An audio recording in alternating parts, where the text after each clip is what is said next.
রব্বুল আলামিন মুসা আলাইহিস সালাতু আসসালামকে 40 দিনের জন্য তুর পর্বতে আসতে বললাম। প্রথমে বলেছিলাম 30 দিনের জন্য মুসা আলাইহিস সালাম 30 দিন তুর পর্বতে ইতিকাফ করেছিলেন।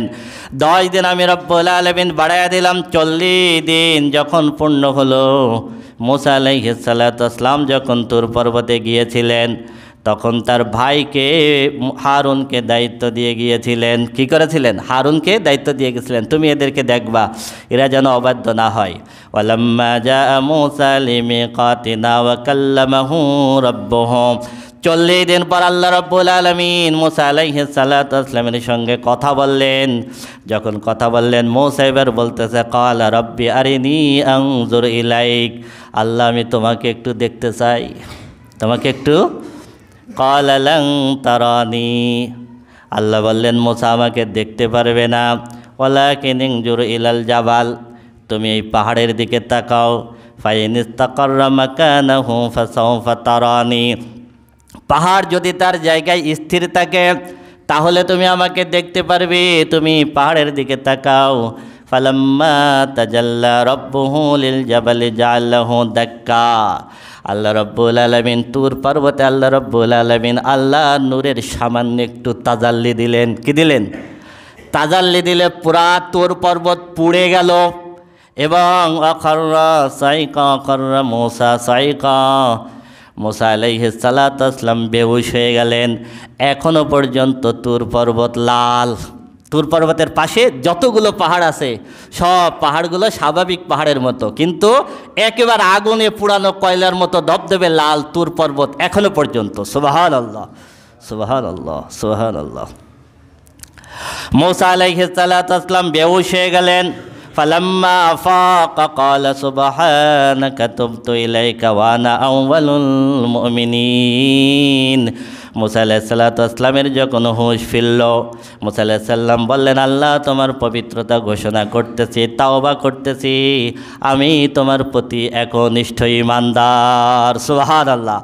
এরপর আল্লাহ বললেন, ক্বালা ইয়া মুসা ইন্নী ইসতাফাইতুকা আলান নাসি বিরিসালাতি ওয়া বিকালামি ফাখুয মা আতাইতুকা ওয়া কুম মিনাশ শাকিরিন, আমি রব্বুল আলামিন তোমাকে মনোনীত করলাম আর তোমাকে একটা কিতাব দিলাম, এই কিতাব তুমি নিয়ে তোমার কওমের কাছে চলে যাও। এই মুসা আলাইহিস সালাতু আসসালামকে আল্লাহ রব্বুল আলামিন তাওরাত কিতাব দিলেন। কি করলেন? তাওরাত কিতাব দিলেন। মুসা আলাইহিস সালাতু আসসালাম গেলেন তুর পাহাড়ে। এদিকে সামেরি বনি ইসরায়েলদেরকে ভূগোল বোঝায়, সামেরি বনি ইসরায়েলের কাছে যত স্বর্ণ অলঙ্কার ছিল সব স্বর্ণ অলঙ্কার আগুনে পুড়ে গলালো। গলানোর পরে একটা বাছুরের আকৃতি দিল। এই যে বাছুর বানালো স্বর্ণ গলিত স্বর্ণ অলঙ্কার দিয়ে, এর সঙ্গে ওই যে জিবরিল আলাইহিস সালাতু আসসালামের পায়ের নিচ থেকে যে মাটি পেয়েছিলেন সেই মাটি এর ভিতরে মিশালেন। যেহেতু এর ভিতরে জীবন্ত একটা অনুভূতি আছে, এই জন্যই ওই গরুর বাচ্চাটা তখন হাম্বা হাম্বা বলে ডাকতে লাগলো। এইবার সামেরি বলতেছে, মুসা চলে গেছে, মুসার কোনো খবর নাই, এই হলো রব, এর পূজা করো। এইবার বনি ইসরাইল গোবৎস পূজা শুরু করে দিল, ওই বাছুরের পূজা করতে লাগলো। মুসা আলাইহিস সালাতু আসসালাম যখন আসলেন, ওয়াইদ ওয়াদনা মুসা 40 লাইলাতান সুম্মা তাখাযতুমুল ইজলা মিন বাদিহি ওয়া আনতুম যালিমুন, মুসা আলাইহিস সালাম এসে দেখেন ওরা বাছুর পূজা করতেছে, রেগে গেলেন। রেগে যাওয়ার পরে হারুনের মাথা ধরলেন, তুই কি করছিস? হারুন বলতেছে, আমি তো দুর্বল, ওরা আমার কথা শোনে নাই, বরং তুমি আমার উপরে যদি নির্যাতন করো ওরা খুশি হবে, তুমি আমাকে ওদের অন্তর্ভুক্ত করো না, আমি ওদেরকে নিষেধ করেছি কিন্তু ঠেকাইতে পারি নাই। এরপরে মুসা আলাইহিস সালাতু আসসালাম ওদের জন্য আল্লাহর দরবারে তওবা করলেন। সুম্মা ফাওনা আনকুম মিন বাদি যালিকা লাআল্লাকুম তাশকুরুন, আল্লাহ রব্বুল আলামিন বলেন, এরপরে আমি রব্বুল আলামিন তাদেরকে ক্ষমা করে দিয়েছিলাম যেন তারা কৃতজ্ঞশীল বান্দা হতে পারে। কিন্তু আল্লাহ রব্বুল আলামিন তাদের একটা শাস্তি দিয়েছিলেন। ওয়াইদ ক্বালা মূসা লিকওমিহি ইয়া কওমি ইন্নাকুম যালামতুম আনফুসাকুম বিইত্তিখাযিকুমুল ইজলা ফাতুবু ইলা বারিকুম ফাকতুলু আনফুসাকুম যালিকুম খায়রুল লাকুম ইনদা বারিকুম ফাতাবা আলাইকুম ইন্নাহু হুয়াত তাওয়াবুর রহিম। মুসা আলাইহিস সালাতু ওয়াসসালাম বললেন, এই গোবৎসর পূজা করার জন্য আল্লাহ রব্বুল আলামিন তোমাদেরকে একটা শাস্তি দিয়েছেন। সেটা কি? অন্ধকারের ভিতরে তোমরা ছুরি দিয়ে একজন আরেকজনকে হত্যা করবা। এইটা হলো তোমাদের শাস্তি। অন্ধকারের ভিতরে ওরা একজন আরেকজনকে কিছুক্ষণ হত্যা করলো, করার পরে আল্লাহ রব্বুল আলামিন তাদের তাওবা কবুল করলেন। আর সামিরীর জন্য যে শাস্তি দিয়েছিলেন সেটা হলো তুমি আখিরাতে চূড়ান্ত শাস্তি পাবা, আর পৃথিবীতে তোমার শাস্তি হলো তোমার শরীর কেউ স্পর্শ করতে পারবে না। যে কেউ স্বামীর 24 ঘন্টা জ্বর থাকতো, ওর শরীর কেউ স্পর্শ করলে তারেও জ্বরে অ্যাটাক করতো। এই জন্য কেউ তাকে স্পর্শ করতে আসলে স্বামীরই বলতো লামিসাস লামিসাস, আমাকে স্পর্শ করো না, করলে তোমাকেও কি জ্বরে আক্রান্ত করবে। মৃত্যুর আগ পর্যন্ত স্বামীরই কাউকে স্পর্শ করতে পারে নাই, ওকেও কেউ স্পর্শ করতে পারে নাই।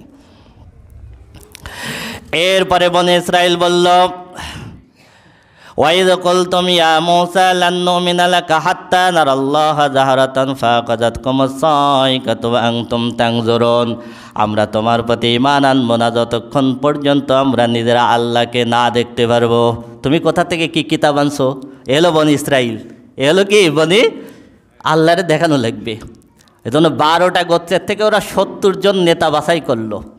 এই 70 জন নেতাকে নিয়ে মূসা আলাইহিস সালাম গেলেন আবার তুর পর্বতে, যে আল্লাহ এরা তোমাকে দেখতে চাই। আল্লাহ রব্বুল আলামিন ওই অবস্থায় তাদের উপরে একটা গজব দিয়েছিলেন। ফাআখাযাতহুমুস সাইকাতু ওয়া আনতুম তানজুরুন, একটা ঠাটা ফেলালেন, মানে বজ্র, সাথে সাথে 70 জন ওই জায়গায় মারা গেল। যখন মারা গেল মূসা আলাইহিস সালাম বলতেন, আল্লাহ আমি তো আর এক বিপদে পড়লাম। আমি যখন একা একা যদি বনি ইসরায়েলের কাছে যাই, বনি ইসরায়েলের কাছে যদি একা যাই, তাহলে কোনো সাক্ষী তো থাকলো না। আমি এখন কিভাবে যাব বনি ইসরায়েলের কাছে একা একা? সুম্মা বা'আসনাকুম মিন বাদি মাউতিকুম লাআল্লাকুম তাশকুরুন। আল্লাহ রব্বুল আলামিন বলেন, এরপরে মুসার দোয়ায় আমি রব্বুল আলামিন 70 জনকে আবার জীবিত করে দিলাম। সুবহানাল্লাহ, আমি 70 জনকে কি করে দিলাম? জীবিত করে দিলাম। এই 70 জন এসে সাক্ষী দিল মুসা আলাইহিস সালাতু ওয়াস সালামের পক্ষে। সাক্ষী দেওয়ার পর ওরা এরপরে তাওরাতকে মেনে নিল। তাওরাতকে মেনে নেওয়ার পরে ওই কয়েকদিন মানলো, এরপরে আর তাওরাত অনুযায়ী আর চলে না। একটা আয়াত বলেই শেষ করে দেব। আবার যখন ওরা তাওরাত অনুযায়ী চলে না, আল্লাহর অবাধ্য হয়ে গেল। ওয়াইযা আখাযনা মিসাকাকুম ওয়া রাফা'না ফাওকাকুমুত তুর খুযু মা আতাইনাকুম বিকুওয়াতিন ওয়াযকুরু মা ফীহি লাআল্লাকুম তাত্তাকুন। আমি রব্বুল আলামিন বনি ইসরাইলের মাথার উপরে তুর পর্বতকে ধরলাম। কি করলাম বলেন? তুর পর্বত বনি ইসরায়েলের মাথার উপরে ধরলাম, এইভাবে ধরলাম। এইবার ঠিকমতো চলবি, না চললি ছেড়ে দিলাম, না ধরলে ছেড়ে দিলাম।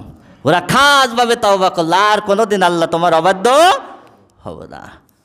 আল্লাহ তুর পর্বত সরাই নিলেন, তারপরও তারা অবাধ্য হয়ে গেল।